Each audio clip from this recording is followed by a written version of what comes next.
Do you want to see a great ally to transgender people? Let me introduce you to Alex Gunter, a big man with a big beard and a booming voice, who showed how strongly he could testify in favor of trans rights. Watch his speech. Like many of you all in this room, I come from a conservative household. I was raised with Christian values and taught that being queer is a sin. I held this value for most of my life, looking down on queer people, whom I deemed to be lesser simply because of who they are.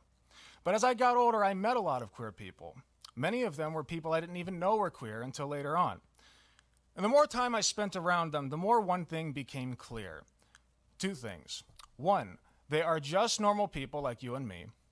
And two, they just want to exist.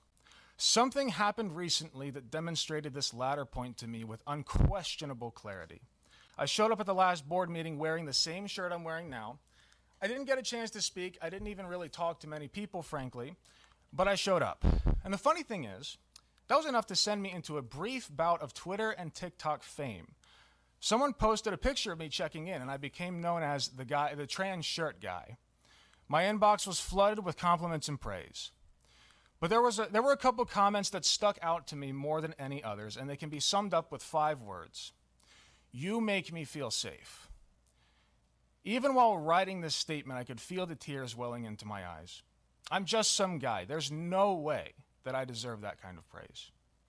But that's just it. They looked at me, some random, albeit larger guy, who did nothing more than wear the colors of their flag and knew they could breathe easily, that I would not persecute them, and further, that I would defend them.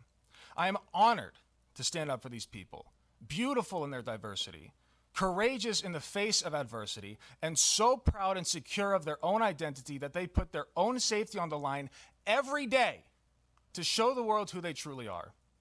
So I'm here today to say, if you are the parent of a trans child, know that they are at an exponentially increased risk of self-harm compared to the average child, and that it only gets worse if you do not affirm them, if you deny who they are.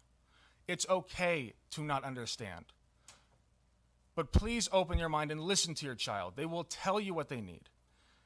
And if you are a trans child who is faced with a daily hardship of being forced into the closet, please stay strong. As a cis man, I have no right to ask this of you, but know that I am here for you. I am proud of you. And no amount of physical strength on my body could ever compare to the emotional strength it takes for you to simply make it to the next day. I, along with millions of others, are fighting for your right to exist. And if you do care about the safety of all children, you will vote no. Thank you. Our next speaker is Amy. Thank you for your passion. This is the kind of energy that we need from our allies. Thank you, Alex.